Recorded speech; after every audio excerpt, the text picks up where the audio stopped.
para ihayag ang pinakahuling kalagayan ng COVID-19 crisis sa bansa at ang mga hakbang na ginagawa ng pamahalaan laban sa pandemya.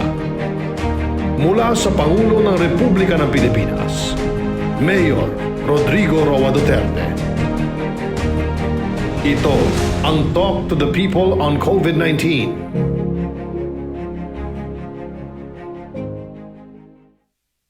Magandang hapon sa mga kababayan ko. We are still in the subject of our fight against COVID-19. And of late, the past few days, we have seen a lot of improvements in the system sa ating ginawa para sa COVID-19 panlaban. I am also happy to report to you that today, now, there will be some positive news for all of us. But let me begin with the Secretary of Health, Secretary Duque. Maraming salamat po. Magandang hapon, Mr. President, Senator Bongo, Chair of the Committee on Health and Demography, to my fellow members of the Cabinet and the Interagency Task Force, at sa ating po mga mahal na kababayan, magandang gabi po sa atin lahat. Ako po ay magbabahagi sa inyo ng isang maikling ulat ukol po sa ating COVID-19 situation and the recent accomplishments. Ngayon po ikasampu ng Mayo 2021, meron po tayo na dagdag na 6,846 na mga bagong kaso. Sa 6,846 na naidagdag, 1,761 ay mula sa NCR, 1,359 sa Region 4A, 852 sa Region 3, at 2,874 sa mga natitirang rehiyon. Para naman po sa atin mga aktibong kaso, can you bring the slide back? This is not the slide that I am talking about. Yan, dyan lang. Let's freeze it there. Para naman po sa atin mga aktibong kaso, ang kabuuan bilang ngayon, ikasampu ng Mayo, ay nasa 59,897. Ang katumbas po nito ay 5.4% ng ating total active cases. At sa kabilang dako, ang ating po recoveries ay umabot na sa 1,030,367 at ang recovery rate ay nasa 92.92%, habang ang bilang ng mga pumanaw ay nasa 18,562 at napapanatili po naman natin, although masakit po sa atin na may mga pumapanaw, ay mababa po ang ating case fatality rate sa 1.67%. Next slide. Nito pong nakaraan linggo, bumaba na ang atin sa ating bansa sa low risk, kung saan negative 22% ang atin pong tinatawag na 2-week growth rate at 6.85 ang atin pong average daily attack rate per 100,000 population. Nasa moderate risk naman ang ating pong NCR, kung saan bumaba po to negative 39% ang ating pong 2-week growth rate at ang ating pong average daily attack rate per 100,000 population ay bumaba din po sa 19.02 from a high of 30.98. Bagamat gumaganda na ang ating lagay, hindi po tayo maaaring magiging mapagluwag, lalo na't meron tayong 10 rehiyon. Ito po yung regions 4B, 5, 6, 8, 9, 10, 11, 12, BARM, and Caraga na may positibo ng 2-week growth rate. Ang ibig po sabihin nito ay bumibilis ang pagkalat ng COVID-19 infection sa mga naturang lugar. At meron po tayong 5 rehiyon naman na may mataas na average daily attack rate. Ito po ang NCR, CAR 2, 4A, and 3. Although sa NCR, bibigyan din ko po ay malaki na din po ang ibinaba ng ating ADAR. Next slide, ito po nagpapakita ang epidemic curve ng COVID. Amin din pong napansin na bumababa ang nadadagdag na kaso galing sa NCR. Mula sa 48%, ngayon po ay asa 31% na lamang ng kabuuan bilang ng kaso na galing sa NCR. Ito po represented by the blue bar. Makikita po yung malinaw na pagbaba ng mga kaso. Kasabay po nito, ang amin napansin naman ang pagtaas ng mga naitatalang kaso sa ibang rehiyon at ang represented po ito by the black graph. But all in all, makikita po natin na bumababa na po ang ating mga kaso. Next slide. Patuloy na bumubuti ang lagay ng ating healthcare utilization rate nationwide mula po sa 4.7 percentage points na iniulat namin noong nakaraang linggo ay meron po tayo ngayon 7 percentage points na bumaba. Ibinaba ng ating healthcare utilization rate mula sa peak na naiulat noong April 13 to 15 or illustration of this. Tingnan po natin yung isolation beds. Nung nag-peak po tayo, 51% po ang gamit ng ating mga isolation beds. Ngayon, asa 43%, so bumaba po sa makatuwid ng 8%. At ang ating COVID-19 ward beds, from a peak of 57% utilization rate, bumaba po ito to 49%.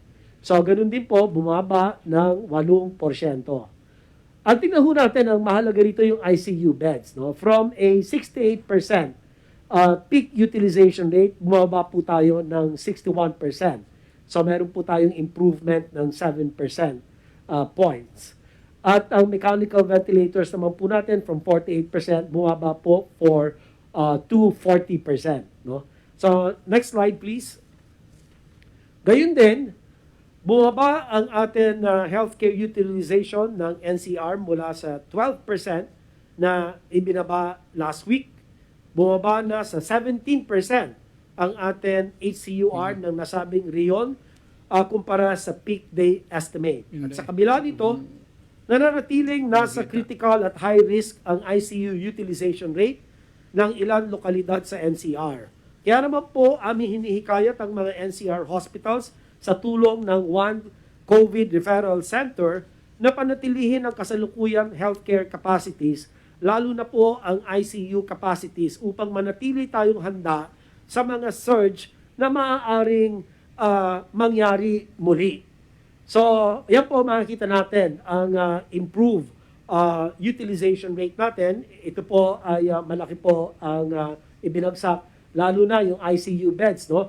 From an 88% critical risk classification down to 67%, which is now at moderate risk classification, down by 21 percentage points. No? And napakamahalaga po ang ICU dahil ito po ang nagsasalba ng mga buhay. Sa lahat po ng mga bumubuo ng ating healthcare systems capacity, ICU po talaga ang pinakamahalaga sa lahat.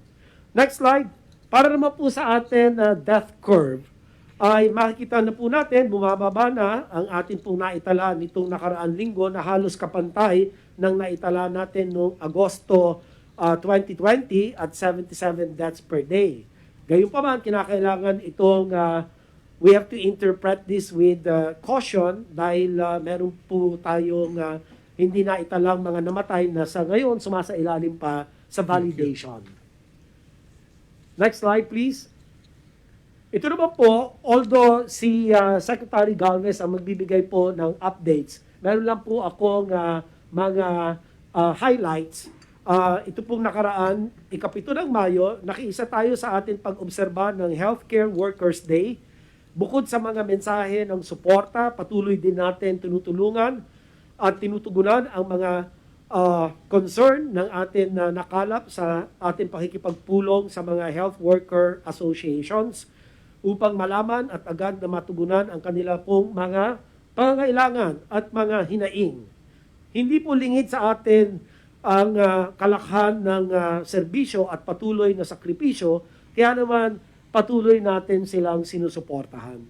Sa usapin ng ating pambansang pagbabakuna, nakatanggap tayo ng 1.5 million Sinovac doses, 2 million AstraZeneca doses mula sa COVAX facility at 15,000 doses mula naman po sa Gamaleya. Sa pagdating ng mga karagdagan doses na ito, umabot na tayo sa 7.5 million doses ang kabuuan bilang ng mga bakuna na dumating po sa atin inang bayan. Tungo sa agad na pagbigay ng mga bakunang ito sa ating mga mamamayan, patuloy tayo pong kumikilos upang mapalawig ang ating vaccination capacity.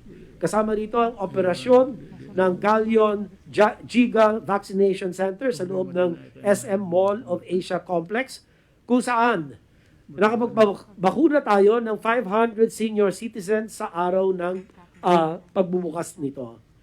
Kasabay din po ang pagdating ng mga bakuna sa bansa, hikayatin natin ang ating mga mahal sa buhay, mga kaibigan, mga kapitbahay, mga ating komunidad na magpalista at magpabakuna.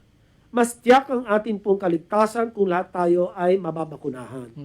Kinakailangan ng ating pong sama-samang pagkilos upang ipakita at ipaalam sa madla na ang mga bakuna ay ligtas at epektibo laban po sa COVID-19. Ang aking pong huling slide sa kabuuan po, Mr. President, ito po ang ating mga pangunahin mensahe at paalala. Habang bumubuti ang ating lagay, kinakailangan pa din po natin ang mahigpit na pagpapatupad ng lahat po ng ating mga protocols upang hindi tayo bumalik sa surge. Una, mayroon pa tayong 5 rehiyon na kinakailangan tutukan dahil sa kanila pong average daily attack rate na nasa high risk pa rin po, pati 10 rehiyon na tumataas ang 2-week growth rate. Muli ulitin natin, ang 2-week growth rate ay isang panukatan na nagpapakita kung bumabagal ba o tumutulin ang hawaan sa mga komunidad ng COVID-19. Ikalawa po, hinihikayat namin ang mga healthcare providers na panatilihin ang kasalukuyang healthcare capacity. At panghuli na lang po sa pagtaas ng mobility ng amin pong naobserbahan mula unang linggo ng Mayo, kinakailangan natin pagpatuloy ang mahigpit na pagpapatupad ng ating mga health protocols upang hindi na tayo bumalik sa surge na atin pong naranasan. So ito na lang po ang pinakahuling slide. Maraming salamat po at handa po akong sumagot sa mga katanungan. Salamat po, Mr. President. Thank you, Secretary Doki. I'd like to direct our attention to Secretary Galvez. Mr. President, fellow cabinet members, Senator Bongo, fellow... So sa ngayon po, ang ating pong i-brief. So sa ngayon po, ang i-brief po natin na salamat sa Diyos po, sir, at ang ating mga vaccine po ay patuloy nang dumadating. At tayo po ay natutuwa dahil kasi ang pagdating po ng vaccine natin hindi na po in trickles but in volumes na po. So sa ngayon pong gabi, amin pong ibibigay na pahayag yung mga vaccine na darating pa po ngayong May at saka sa ngayong June. At ang ongoing po natin na vaccination program nationwide. Sandali lang. Will somebody fix the sound system of... Mic test, mic test. Next slide, please. Next slide, please. Sa ngayon po, padating na po yung ating mga vaccines at ngayon po ay mayroon na po tayong 7,571,000 na doses that arrived since February. So ang latest nga po yung dumating ng May 7 at saka May 8 na meron tayong 1.5 million na Sinovac at meron po tayong 2,030,400 doses ng AstraZeneca. So masaya na po tayo dahil kasi meron na po tayong pang second dose sa AstraZeneca. Next slide please. Ito pa po yung mga darating na mga ano natin na doses. Ngayon pong araw, darating po ang Pfizer, mamaya po mga 9:30 ng gabi, darating po ang 193,000 na Pfizer. And then bago mag-end po ang May, meron pa pong 1,100,000 na Pfizer na darating. At meron pang Sinovac 500,000 at ongoing pa yung ating negotiation para sa 2 million na Sputnik. Kung darating po, kung may awa po ang Diyos at darating po lahat ito, magkakaroon na po tayo ng inventory ng 11,364,000 na vaccine. And then sa June, meron pong darating din po na another 1,100,000. And then nag-order na po tayo sa Sinovac ng 4,500,000 doses. And Moderna, meron pong darating na 250,000. AstraZeneca po, ito po yung in-order ng ating mga private sector. Meron na rin pong 1.3 million na darating. And then Sputnik, 2 million po. So bago po matapos po ang buwan ng June, in-expect po natin na meron na po tayo sa ating inventory na 20,514,000 doses. Ito po kaya na po, lahat po ito yung A1, A2, A3, makakaya na po na makuha. Next slide please. So kung makita po natin sa ating vaccination, meron na po tayo na total na na-deploy na 4,09,800 doon po sa mga vaccination site. Meron na po tayo na 3,410 na vaccination site. At sa first dose po natin, na meron na po tayo na 1,957,965 na nabakunahan. At meron na rin po na 451,270 na second dose for a total of 2,409,235.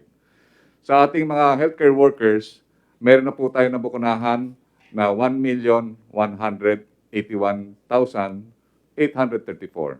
Sa A2 rin po, meron na po tayong 436 at sa A3, meron po tayong 331,150. At saka yung mga frontliner po natin na nabigyan natin during May 1 na Labor Day, meron po tayong 8,881. Next slide please. Kung titingnan po natin, noon dati po, nasa pangatlo po tayo. Ngayon po, mahal na President, na number 2 na po tayo. Dahil umangat po ang ating daily average. Noon dati po, ang daily average po natin is only 34,418. Sa ngayon po, yung 7 average po natin, ang last 7 average from May 1 to May 8, tumaas na po tayo, nadoblado po tayo ng 65,879. So nakakatuwa po dahil kasi talagang na tumataas na po tayo. And then number 41st na po tayo out of 94 countries and rank 15 out of 47 countries in Asia. Next slide please. Sir, ganito po ang gagawin po natin. Nagkaroon po tayo ng mga series of conferences with our strategists. Ang maganda po talaga, magkaroon po tayo ng strategy ng tinatawag nating focus and expand through center of gravity. Yung center of gravity po ito po yung tinatawag natin na economic centers. At the same time, ito po yung mga vulnerable areas. So pagka na-address po natin, na-strengthen natin ang ating vulnerabilities, at the same time, we strengthen our economic strength. Yun po ang center of gravity po natin. So sa ngayon po, ang nakita po natin, yung focus area po natin, yung NCR plus yung 6 provinces, kasama po Bulacan, Cavite, Pampanga, Laguna, Batangas, at saka po yung Rizal, kasama po ang Metro Cebu at saka Metro Davao, ito po ang bibigyan po natin ng tinatawag nating steady supply. For example, kung ang Manila nangangailangan ng 3.3 million kada buwan, talagang eksakto po na meron po siya talaga na supply na steady na 3.3 million. Kung ang Davao kailangan niya ng 250,000 a month, bibigay po natin po yon, parang stockpile niya, para at least hindi po magkaroon ng shortage at maging maganda yung kanyang rollout at wala pong delay. And then yung mga expansion area natin, ito yung mga tinatawag natin yung mga important contiguous area ng NCR. At the same time, ito rin po yung mga economic center. So Region 3, Region 4, Cagayan de Oro, Baguio City, Zamboanga City, Bacolod, Iloilo, Jensan, Iligan, and also yung mga Region 10 hanggang Caraga po. So kung titingnan po natin yung mga center of gravities po natin, instead na itatarget natin yung 110 million, itatarget lang natin yung tinatawag nating 83,829,719. Ang kanyang 70% is 58 58,680,803. Ito po, ginagawa po natin ito dahil kasi yung nakita po natin, ang pinaka-main variable po natin, Mr. President, is yung ating global supply. Kung maganda ang ating global supply, wala tayong problema. Ang inyo pong sinasabi na kailangan po natin na bakunahan po natin ang ating lahat ng ating mga mamamayan, babakunahan po natin. Until such time na hanggang children, pwede po natin bakunahan. Next slide, please. So ito po yung target po natin. Sinasabi po natin na we should have a better Christmas this year. So ginagawa po natin yung strategy natin na pagka nakuha na po natin, Mr. President, ang 25 million, ito na po yung pinaka-vulnerable. According to WHO, yung tatawag natin na burden of disease at saka burden of death at saka burden of hospitalization. Ito po yung ating healthcare workers, senior citizens, at saka po yung people with comorbidities. Kung makuha po natin yon, makukontain po natin ang ating tatawag na death and also yung mga fatalities. So meron tayong tinatawag na low and high target, wherein pagka once na nakuha natin yung 25 million, at least meron tayong tinatawag na initial herd containment.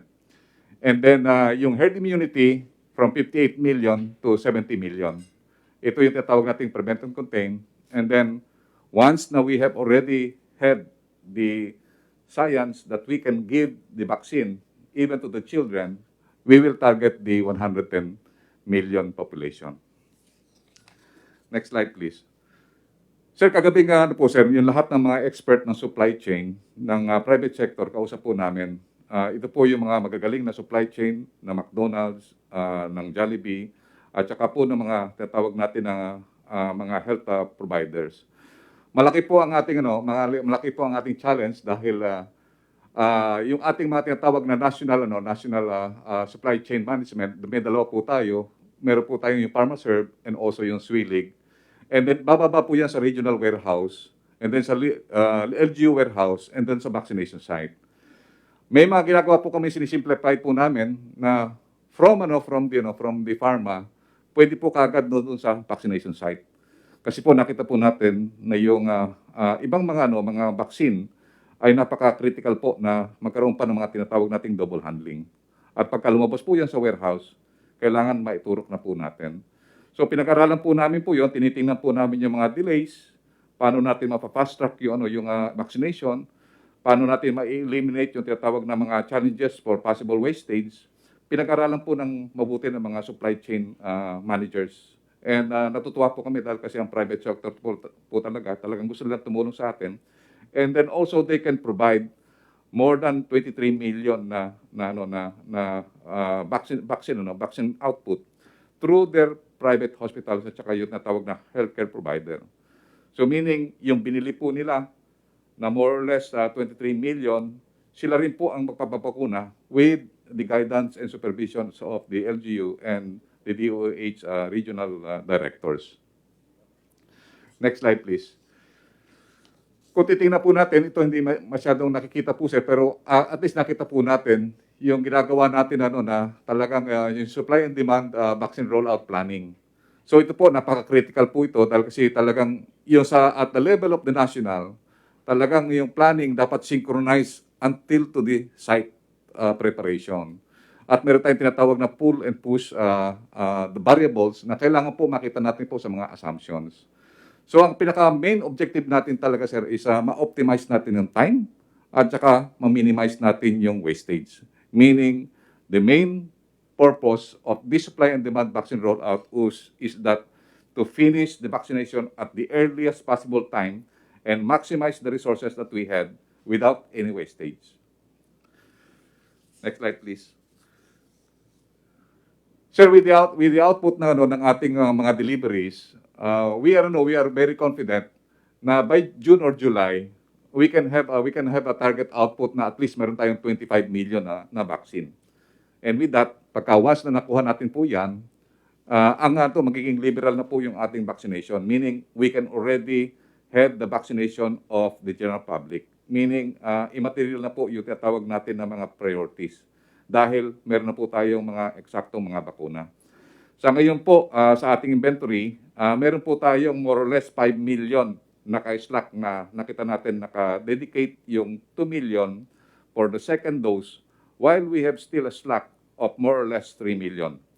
Meaning, Mr. President, sa ngayon na may 7 million po tayo, meron na po tayong slack na 3 million na supply. Meaning, yun po, pwede pong gamitin ng LGU at mapaspasan po ang ating pagbabaksinate. Pagka dumating pa po yung mga ibang mga natin, yung ating mga tinatawag na mga vaccine, yun po ang nagiging mga challenges natin on how the ground operations will do it well na para yung inventory natin bumaba. Kasi mas maganda po, mas mabilis, mas makukunti ang inventory natin. Ibig sabihin, paspas po yung ating vaccination.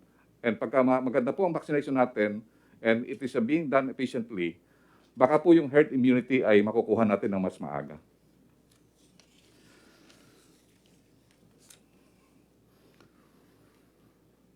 And then maganda rin po ang nano po natin na nung last na nagpunta po kami doon sa sa pag-ano po ng AstraZeneca, nakita po namin po doon napakaganda po ng talaga ng intensyon ng Gavi, COVAX at saka po yung coalition.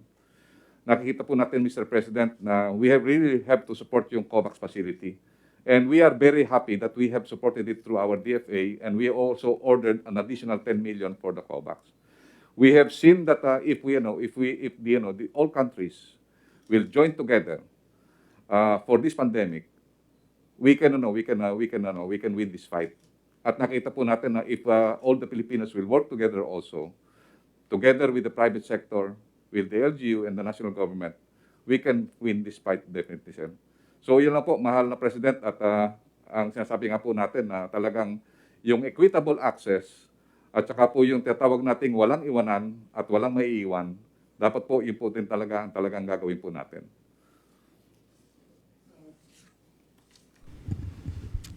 We'd like to call Dr. Domingo. What are the latest applicants for a permit to operate or to distribute or sell dyan sa opisina mo ngayon? Tinatanong ko kasi ito because then we would know how many we can make a projection of how many vaccines will be coming in to the country if we have the numbers doon sa mga kumpanya na nakarehistro sa iyo. Kindly give us just a rough figure so that we can at least tell the public that we expect this more than this number for this month. Go ahead. Good afternoon po, Mr. President. I will give you a update on the emergency use authorizations po that we have granted at the FDA and then vaccine that we hope might be also applying with us. Can we have the slides, please? This time po, there are 111 vaccine candidates all over the world. These are the ones that are ongoing clinical trials on humans already, meaning phase 1, 2, and 3. And of all these 111 candidates, there are already 14 that are being used in different countries worldwide. In at least one country po. Yung iba dyan, yung mga 5 or 6 are really very new and are only being used right now in China and Russia mostly, but a lot of them are being used in several countries. Next slide, please. Next slide, please. In the Philippines po, we have the second most number of authorized vaccines for use in our country. In the Philippines, since last week po, we already have 7 vaccines that we have given emergency use authorization. Yung mga ibang country po, usually a little less, but hopefully tayo po meron po tayong tina-target po na 2, no? Sila Sec Charlie na possible vaccines to come into the country aside from the 7 that are already authorized. Next slide, please. So yun pong pag-approve po natin ng emergency use authorization is based on your executive order number 121 which you signed on December 1 of 2020. Next slide, please. At yun po yung sinusunod natin ng mga conditions, Mr. President. No, number 1, the vaccine should have good efficacy. No? The evidence should show that it is reasonable to believe that the vaccine may be able to prevent COVID-19. And then second, it has to be a safe vaccine, meaning the known and potential benefits outweigh the risk. Dapat po walang mabigat na risk, hindi tayo nakakakita ng malaki pong potential risk ng mga vaccine which are still under development. And then third, there is no adequate approved available vaccine yet. So ibig sabihin po wala pa pong registered vaccine na fully marketable. Next slide please. Ang application po ng emergency use authorization, hindi lang po sa Pilipinas kundi sa buong mundo, can be submitted by the industry, meaning the company that developed the vaccine or the importer or the local distributor, but the government can also apply for an EUA. Particularly po the national agency compared with with the authority to procure or to implement the public health vaccination program. So pwede po for example ang NTF or ang DOH na mag-apply for an EUA ng isang pong bakuna. Next slide please. So ito po sir yung mga approved na natin Karamihan po approved sa other countries and WHO. Yung Pfizer po, ito po ang approved sa 82 countries and WHO. AstraZeneca, which is approved in 91 countries and WHO. Yung Gamaleya, approved po yan in 62 countries, pero sa WHO, nagsa-start pa lang po yung kanilang application for emergency use listing. Sinovac is approved in 22 countries and is also in the late stages of WHO emergency use listing. Ang tingin po natin baka in 1 to 2 weeks magkaroon na rin po ng EUL itong Sinovac kasi ang pagkakaalam po natin na inspect na rin po sila. Next slide please. Yun pong Bharat Biotech, ito po yung isang Indian vaccine na hinihintay pa po natin yung Good Manufacturing Practice Certificate niyan bago makapag-import sa Pilipinas. Yun pong Janssen at saka Moderna, these are also approved in several countries like in US and then European countries, Canada, and also WHO. And these are also now approved dito po sa atin. Yung Janssen po yung single-dose vaccine. Yung Sinopharm, ito po yung although hindi pa official yung application sa atin, the good news is it was granted an emergency use listing by the WHO on May 7. So kapag po ang DOH ang mag-a-apply po ng EUA for this, if we plan to procure government to government, the DOH can apply for an EUL for Sinopharm, and that will not take very long kasi nga po pag ganyan na meron na pong EUL ng WHO, we will be able to ask the WHO for the pertinent clinical trial data and the information, and I already asked for it actually this morning. Hopefully they will give it to us by siguro po tomorrow morning then, so that we can ask our vaccine experts to take a look at it para pag nag-apply po ang DOH ay hindi na po tayo matatagalan. Yung huli pong vaccine na iniisip natin yung Novavax, yun po, baka po in a month or two mag-apply na rin po yan. Next slide please. So doon po sa pag-aaral ng WHO, yung tinatawag pong SAGE or the Strategic Advisory Group of Experts ng WHO completed the review of the vaccine ng Sinopharm. In fact, they also did inspections of the factory to make sure that it follows good manufacturing practice. And they took a look at the published and the unpublished data, which we hope to be able to see very soon also. And on the basis of that, the WHO recommended the vaccine for adults 18 years and older. Ito po ay 2-dose schedule din po. Binibigay ang first dose and then after 4 weeks, they give the second dose. Although very similar po to Sinovac, ang Sinopharm has limited data on people 60 years and above.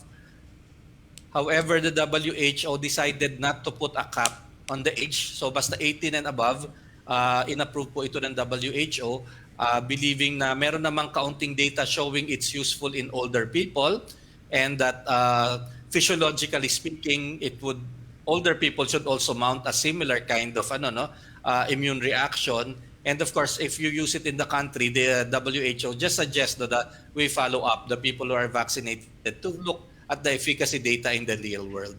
And it was found to have an efficacy in preventing symptomatic and hospitalized disease at an estimated 79% among all age groups. So ito po yung ni-request natin sa WHO to give us the scientific data on this so we can give it to our vaccine expert panel so they can do a quick review. Next slide, please. So yun lang po, Mr. President. No? So we have 7 approved vaccines here. Most of them in the basket of Secretary Charlie and the vaccine SAR. And yun pong pangwalo na hope i-apply daw po ng DOH ay yung Sinopharm. And then we will be awaiting for the next few months po sa Novavax. Okay, that's a good report. Salamat, Dr. Domingo. Now, let us, I think we are through with tapos na tayo dito sa anong mga arsenal natin sa COVID.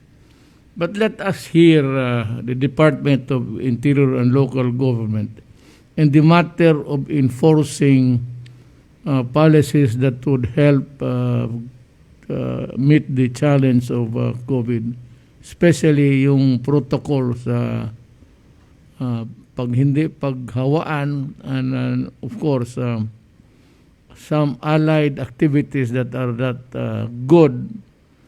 I gave the orders, but the implementing rules I would think would be given by Secretary Anyo now. Secretary Anyo, the table is yours. Senator Bongo and fellow public servants. Magandang gabi po sa ating lahat. Nauna po magbibigay po ako ng update sa ating Ayuda 2021. Sa ipinamahagi po na pondong 22.9 billion, nakapag-distribute na po tayo ng 18.822 billion para po sa 18,822,713 beneficiaries or a total po na 82.14% accomplishment. Ito po ang breakdown sa bawat LGU. Next slide please. Dito po sa National Capital Region ay 9,235,469 beneficiaries na po ang nakatanggap. A total of 18.8 billion pesos ang naipamahagi sa 82.66% accomplishment. Sa Bulacan naman po ay meron ng 2,483,985 beneficiaries na nakatanggap. Ito po ay total na 2.4 billion na pamahagi sa 83.72% accomplishment. Sa probinsya naman po ng Cavite, meron na pong nakatanggap na 2,559,602 beneficiaries or a total of 2.55 billion pesos na naipamigay sa 74.31% accomplishment. Sa probinsya po ng Laguna, nasa 94.17%, 2,559,498 beneficiaries po ang nakatanggap. At sa probinsya ng Rizal ay 1,984,159 individuals ang nakatanggap ng ayuda sa kabuang 75.94% accomplishment. Sa kabuuan po, nakatanggap tayo ng commitments about 112,659. Ito po ay sari-sari, mga tao na qualified pero wala sa listahan. Ang iba naman po ay nag-aantay ng kanilang ayuda. Ang 62,137 po ay na-resolve na at ongoing naman po ang pag-atatag sa 49,283.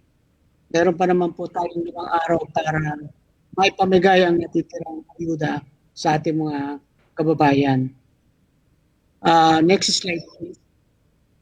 Dito naman po sa inyong pinaputos noong nakaraang linggo na kung saan ay higpitin po ang pagpapatupad ng community health protocols mula po May 6 hanggang May 10 sapagkat May 5 po ninyo ibinigay yung order na magsagawa ng pag-aresto sa mga tao na hindi nagsusuot ng mask. So makikita po natin sa panahon po na dumaan, meron pong 18,862 violators. 904 po ang ating inaresto, pero yung 9,379 po ay binigyan natin ng warning. Pinagmulta po ang 8,027 at nag-community service po ang 491.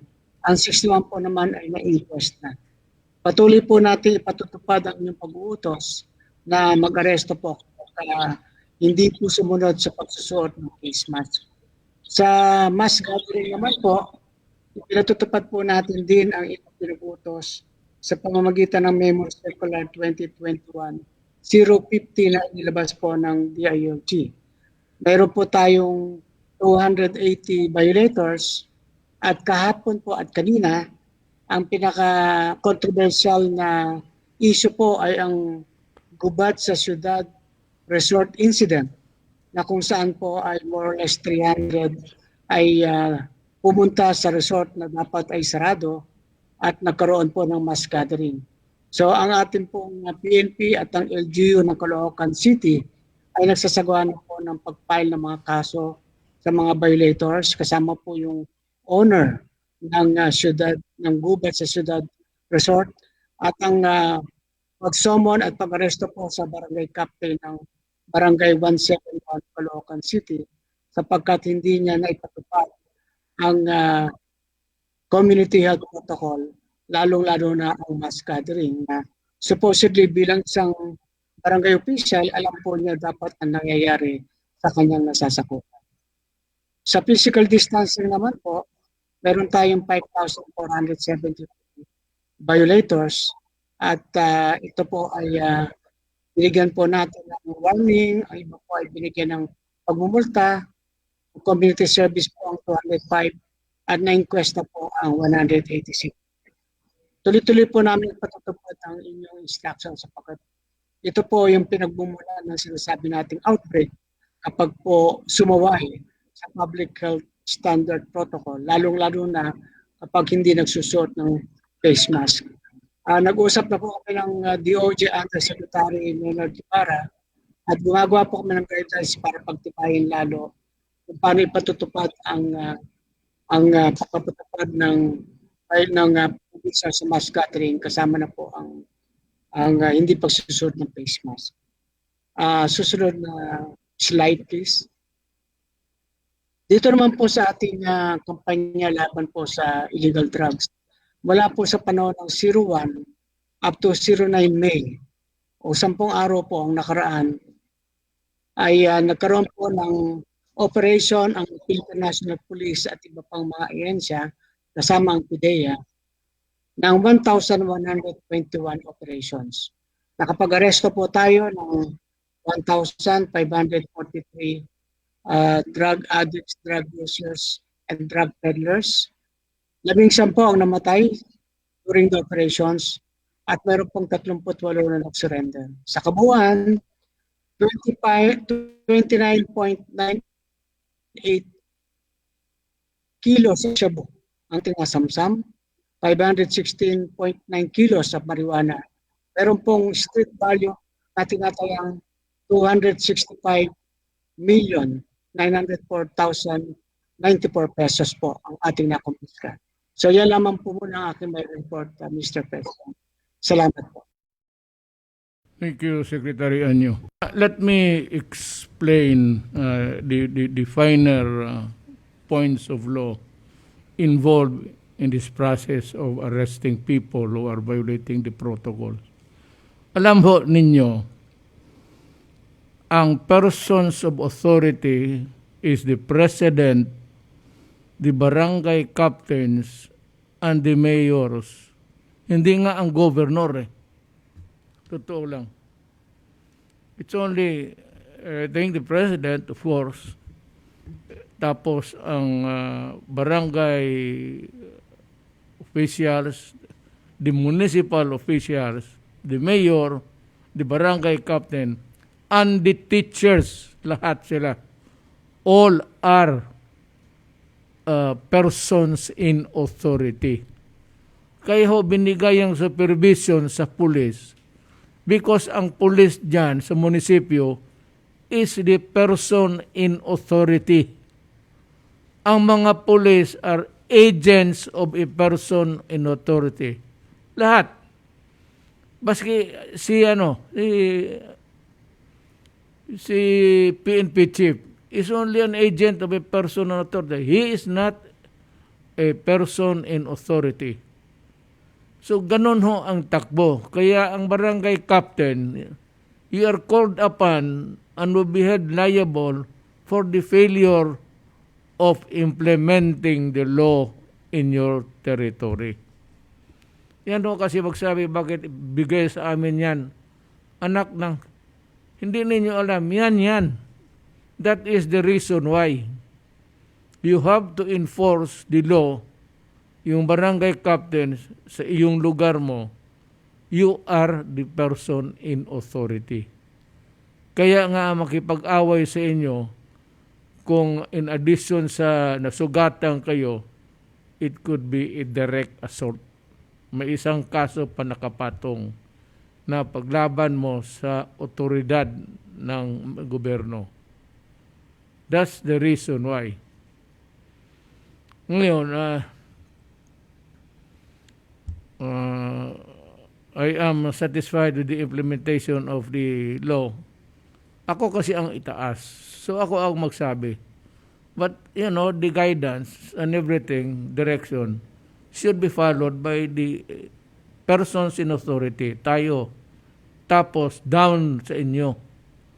Sa bababa. Yan ang ibig sabihin ng batas dito. So, thank you. I said, Secretary Anyo. Now, let us go to this issue of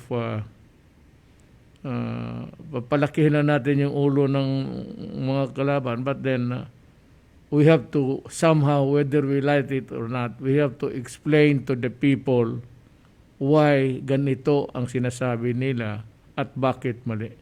And I would like to call on Secretary of the Foreign Affairs, Secretary Locsin, to do the preliminary explanation or talk.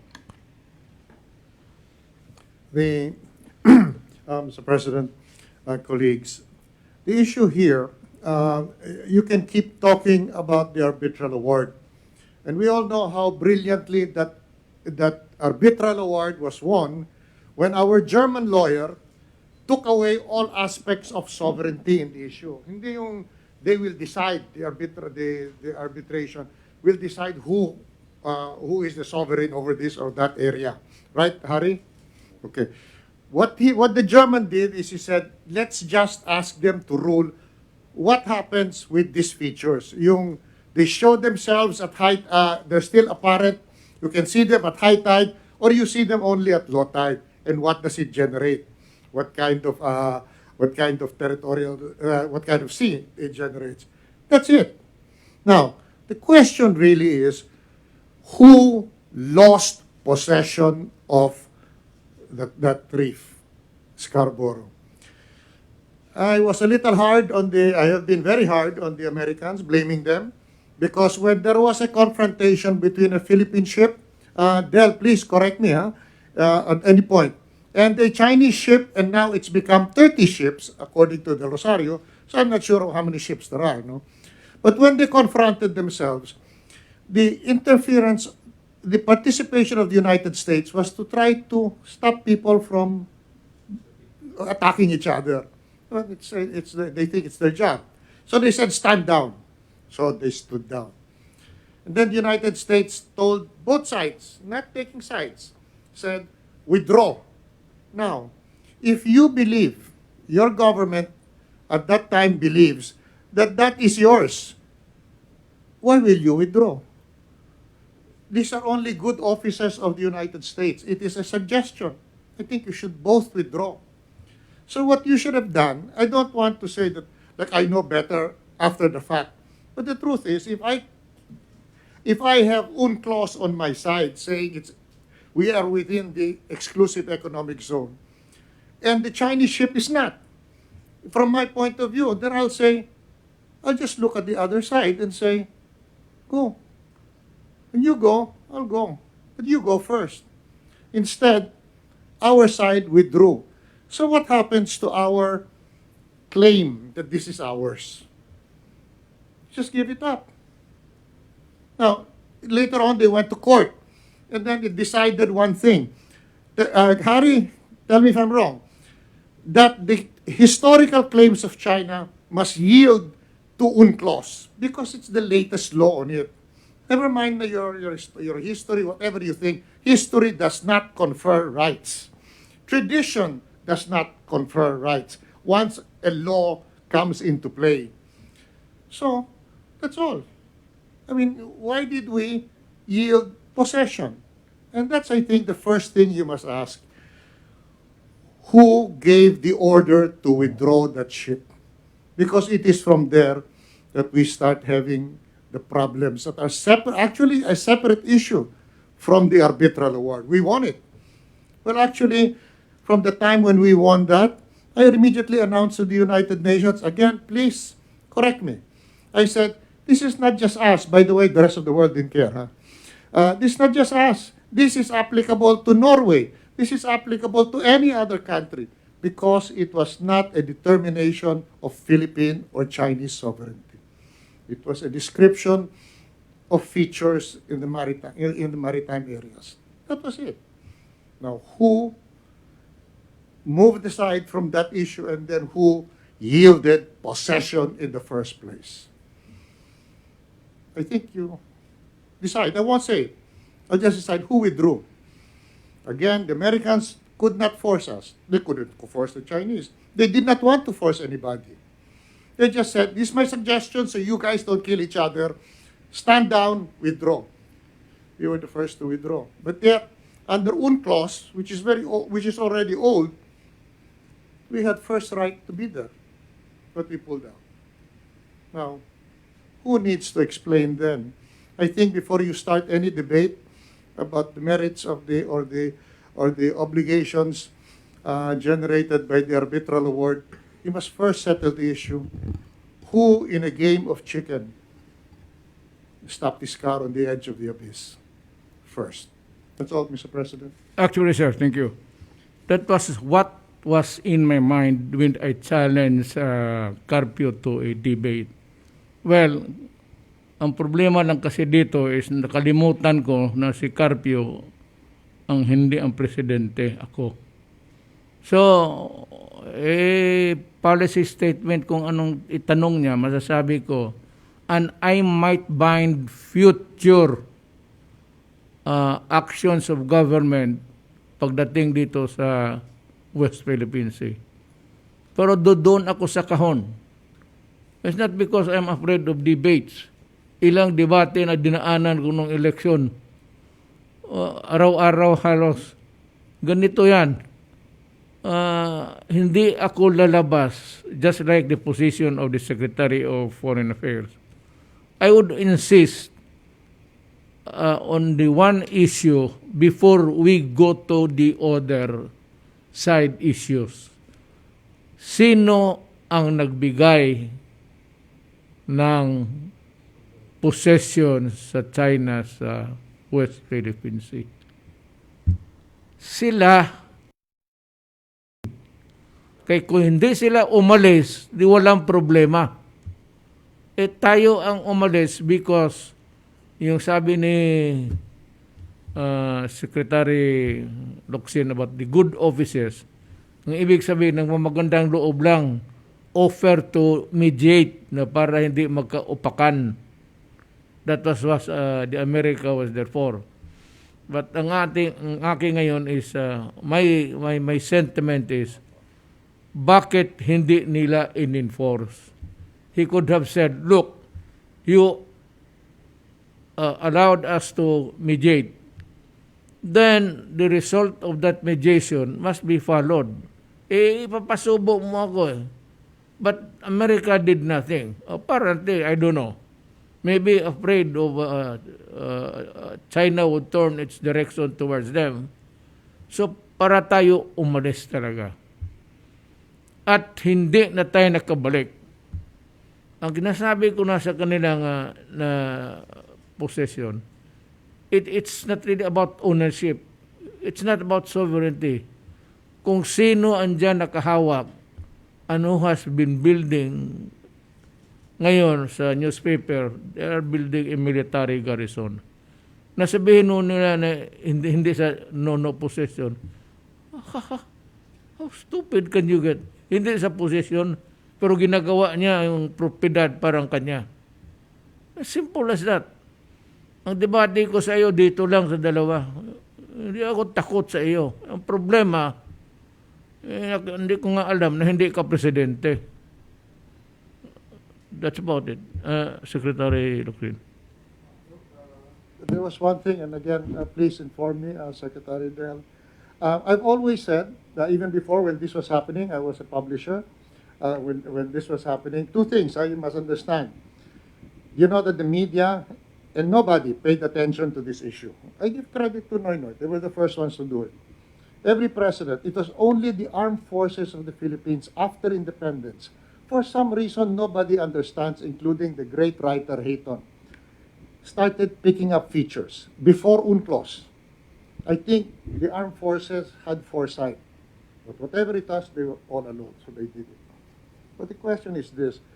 When they said in good offices, as the president used, I didn't even know the term, the good offices to mediate, stand down, withdraw. When we withdrew, the United States has no obligation, Mr. President, to go to war. The thing about the Mutual Defense Treaty is you have to be attacked. Nobody was attacked. We withdrew. If the Chinese wanted to attack, there was nobody to attack. The other side left, and I don't know if they would have attacked. That's one thing. I have talked to the Chinese, to Foreign Minister Wang Yi. They have no intention to do that. If you had kept up that face-off, it might have ended up in just the two sides talking to each other. But why we withdrew when we had UNCLOS in place that said, under this law, we have the right to be here, you don't. But we did. And that's the meaning of losing possession. When you walk away from that, and there is no obligation, even at that time, I would say, President Aquino, why don't you go into the water? It goes all the way there. Because you cannot expect the United States to trigger the Mutual Defense Treaty unless they sink the boat in which you are. But if you are not want to go there, in fact, I was willing to be a ship's cook. I can do it, you know. If you're not willing to go there, there's no obligation to defend the Philippines because it hasn't been attacked. There's no obligation to defend if you are not attacked. And that is what was avoided. One ship sailed away.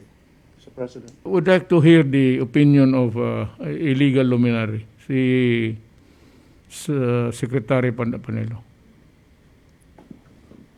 Mr. President, mulat sa poll, hindi ako sang-ayon doon sa debate. Unang-una, ano bang pagdidebatehan? Resolve naman yung mga issue. Inaamin ni ex-Justice Carpio na yung Scarborough Shoal ay kinuha ng China sa ilalim ng Administrasyong Aquino. Sinabi niya po yun sa kanyang press statement. Sinabi niya rin na isang teritoryo pa kinuha naman sa panahon ni Ramos, ni Presidente Ramos, at kinuha ng China. Madali sabi, resolve na, inaamin na nga nila, ano pang pagdidebatehan? Doon naman sa tanong na hawak ba ng China yung buong West Philippine Sea, hindi naman dapat pagdebatehan nyo sapagkat ang pinupunto nyo mula sa pool ay yung Scarborough Shoal lamang at ito yung isang bahagi lamang ng West Philippine Sea. Kaya sabi ko nga palibasa kasi laking yaman ka. Itong presidente naman rin, laking kali. Mukhang hindi mo naiintindihan. Kagaya halimbawa, yung sinasabi nyo na yan ay isang papel lamang. Ang ginawa nila, tinitwist nila, binabaluktot nila, parang pinalalabas nila. Kaya kayo o ang gobyerno sa ilalim ninyo ay hindi nagbibigay ng pagpapahalaga doon sa arbitral ruling na ang katotohanan ng sinasabi nyo, ang katotohanan niyan, desisyon ng anumang hukuman o anumang pagkakasunduan ng mga bansa, pag yung miyembro niyan o nag-participate dahil sa kanyang kalakasan o kapangyarihan ay hindi patutupad ang isang kasunduan o ang isang desisyon dahil meron siyang kakayahan na gibain kung ano man ang gusto ng kalaban, magiging isang kapirasong papel doon sa party ninyo.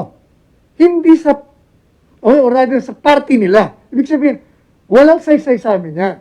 Kung baga, sige, sa'yo ang papel sa akin ang lupa. Sa'yo ang papel sa akin ang karagatan. Yun ang sinasabi nyo. You are not, kasi sinasabi nila, ang problema kay Presidente, binigyan ng kawalan ng halaga. Yung panalo hindi, binibigyan ng kawalan ng halaga ng kalaban. Kahit nananalo ka, ay hindi. Basta as far as we're concerned, we own this. Wala yan. Ay parang, sinabi ko sa programa ko sa Counterpoint, parang dokumento ng kasalan yan. Meron kang papel, pero yung mga spouses hindi naman sumusunod, magiging parang kapirasong papel lang yung dokumento ng marriage contract. Kaya nga nagkakaroon ng demandaan Kaya nagkakaroon ng annulment, ng diborsyo, kasi yung mga participants ayaw ipatupad yung kanilang mga obligasyon sa ilalim ng kontrata. Yun ang sinasabi nyo, Ginoong Pangulo, na itong papel na pinanalo namin, hindi nyo binibigyan ng halaga sapagat sa ngayon, kayo ang may puwersa. Kaya ayaw ko yung debate kasi walang pagdidebate yan Resolved, kumbaga, yung mga issue resolved na. Inamin nyo na nga, na kinuha ng China. Ano pang pagdidebate yan? Isa pa ang problema ko sa kanila, yung palagi nilang pinagpipilitan na kayo daw, takot sa China, hindi kayo mag-assert ng sovereignty. At ang ginagawa nilang argumento, tingnan mo yan si Presidente, sasabihin na naman niya, China is a friend. Marami tayong utang na loob. Humihinto na po sila ron. Meron kayong dinagdag Klarong-klaro, ano sabi nyo? Kaibigan natin sila, may utang na loob, pero intindihin nila ako. Sapagkat there are things in life that cannot be compromised. Sa wikang Pilipino, maraming bagay sa buhay na hindi po pwedeng makompromiso. At dinagdag nyo, yan ang sovereignty o kasaril lang. Ayaw nilang isama yun They stop dun sa sentence na, China is a friend. We owe them a lot. We are indebted to them. Hanggang doon na lang. Sabi, tingnan mo yung si Presidente. Pagkatapos, magagalit sila sa China, meron pang isa sinasabi sila, bakit naman ang gobyerno ninyo? Ang preferensya nyo yung mga Chinese vaccine. Tinatago po nila na 7 vaccine manufacturers ang kausap natin. Hindi lamang yan. Biro nyo. Hindi ba, sabi nila, Pfizer ang gusto nila, Moderna. Pero hindi naman dumating. Ang unang dumating, binigay pa ng China, libre pa. Galit na galit pa sila. And yet, yung mga taong galit na galit sa China, ang itinuturok sa kanilang mga braso, puro Sinovac. Ano ba yan? Makamura lang ako dito. Huwag na lang. Kayo na lang magsalita. Basta ako sa kahon lang sa takot ako. Ano yung utak niya? May pareho kami abogado. Hello. Pero ayaw ko na magsalita. Publiko pa naman tayo. Nagmumura ako hindi lang inis, galit. Mga gago kung ano ginagawa. Using me as an excuse to right the wrong. Buang. Ano ba? It is never wrong to say that I owe you a debt of gratitude. Totoo Binigyan tayo, tinanggap natin, ginamit natin. But it does not mean na tanggapin ko yung bakuna at tapos sabihin ko kalimutan ko na yung claim dyan sa West Philippine Sea. Okay na yon dahil sa bako. It is never like that. The world does not operate like that. The international relations would never work in that kind of na gamitin mo yung ginamit ninyo, anak ng witing, itong mga kayo ginamit pala rin ninyo, tapos ngayon sabihin ninyo na mo ganito, ganyan. So, I said, it's never wrong to admit a debt of gratitude. But it would be wrong to use it as an excuse to maybe retreat from your, sabi ko, there will be no compromise. Alam ng China, baske antay dito ng vaccine, gagamitin ko pa rin. So sabihin ko, hindi ito yung kabayaran, iba ito. This is Philippine national interest. This is not a health issue that nagpasalamat ako. And let me just also say, itong history ng ito for public consumption na ito. Tumawag ako kay President Xi Jinping. Sinabi ko kasi yung kasagsagan ng COVID, may kung walang dumating talaga, walang kapkap si Secretary Galvez. Tumawag, sabi ko, si President, I would like to ask for your help. Until now, in the Philippines is really at a loss of how to get the vaccine. Sabi niya, it's okay. We will help you. Ganun lang. Hindi naman sinabi, kalimutan mo yung Scarborough, sir, bibigyan kita. No, sinabi lang niya na, as simple as that. Sabi niya, thank you, Mr. President. It's okay. Yun. Yan ang bakuna ni Carpio pati ni ito kasi bakit? Saan ba niyo kinukuha yung bakuna ninyo? Di ba kay Secretary Galvez? Kung sabihin, nagbayad kayo ng sarili ninyo. And let us now make it clearer kay Secretary Galvez kung magkano na lahat. Just give us a simple the sum of it all. Magkano available, magkano ilan ang dumating, magkano pa ang bibilihin natin. Simple as para talk in a vernacular para maintindihan ng tao. Mr. President, so sinabi po natin kanina na meron tayong 7 na tinatawag na portfolio. So sa Sinovac, sir, meron tayong kinuha na 25 million.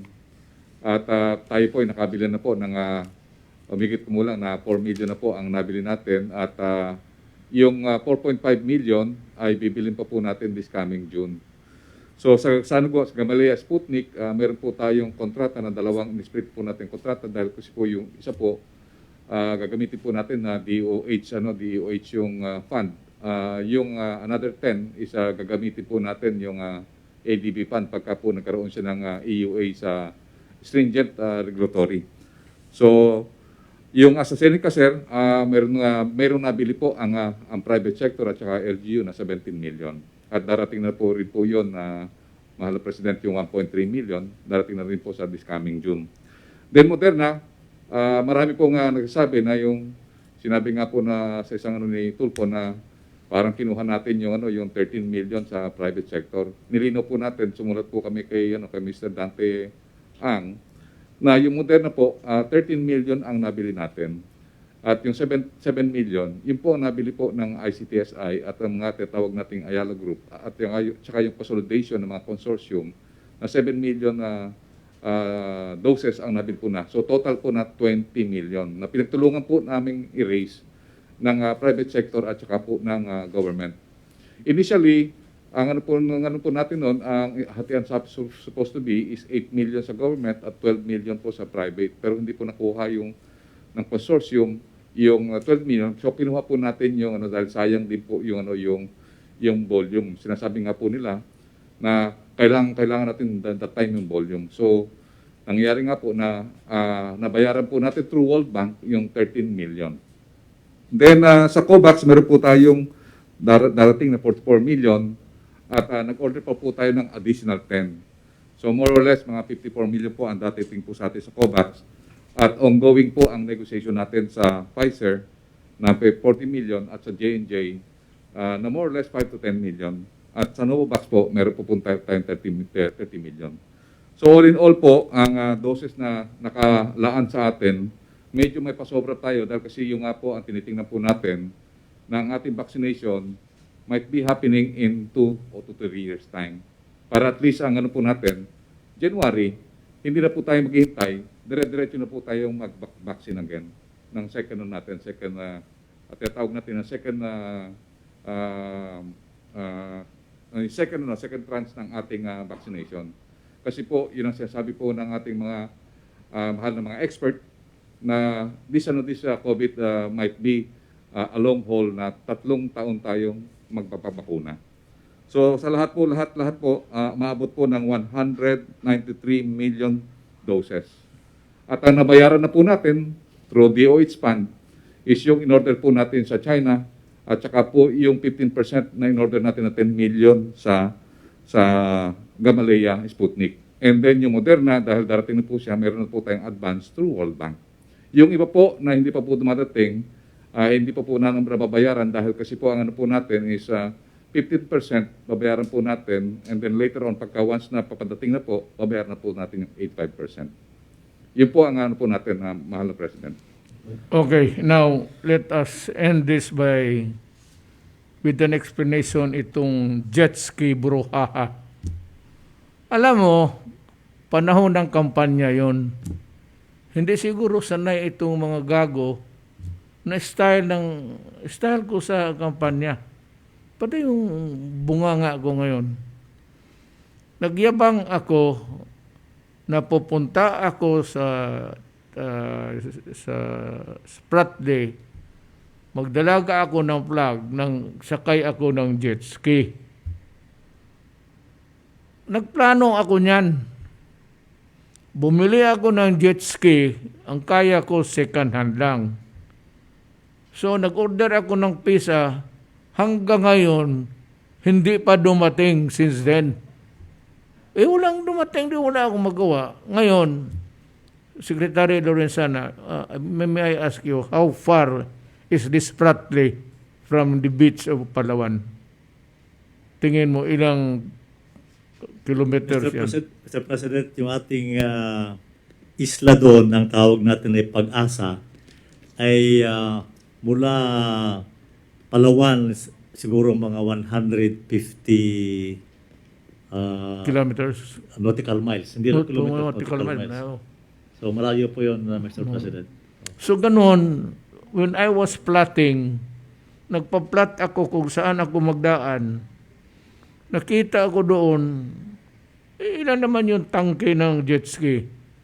Kailangan ko ng gasolina, supply.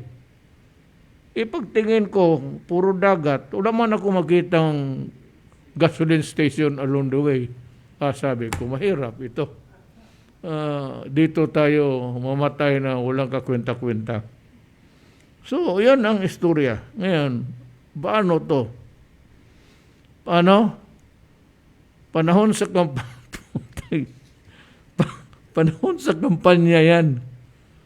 At saka yung biro na yon, yung we call it bravado, yung bravado ko, was just a pure campaign joke. At kung naniniwala kayo sa kabila, pati na siguro si Carpio, pati I would say that you are really stupid. Maghanap ka ng tao dito magpunta ng jet ski. Hindi ba mag-abot pa ng ilang oras, I would conk out in the middle of the sabi nila, ang waves, ano bang waves sa Tagalog? Yung alon pala dyan sa, kasing laki ng dagat.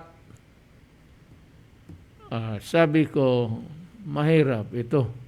Sabihin ko na ng balang araw sa pinipilingan nyo nga na inabot talaga ako ng takot. Wala ako magawa. Takot ako mamatay. Walang gasolina. Ang spare parts hanggang ngayon, wala. Tapos pag sabi na punta ka doon, sabi ng Navy, ang alon, ano maabot mo sir, kasi laki ng barko. Una, patay. So, balik ako doon sa ano. Kung naniniwala kayo niyan, I really do not know if you harp on that. It's a pure. I was not taking lightly this sovereignty, but it's a pure joke actually.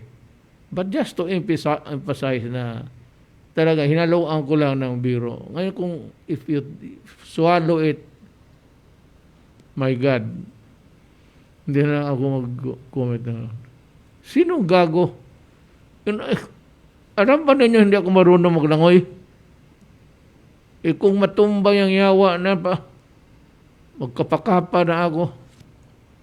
By this time, I would have been the late Rodrigo Duterte. Kung totohanan na yun. Ngayon, mukhang yun ang jet ski. Kayong maniwala kayo para isipin ninyo kung paano maging totoo yan. Matutunaw yung utak ninyo. So, mga kababayan ko, yun ang explanation ko sa jet ski at sa ibang mga issue sa ating confronting sa ating bayan. I would say to you, it was a pleasant thing to be with you tonight and maraming salamat sa pagtagiling ninyo.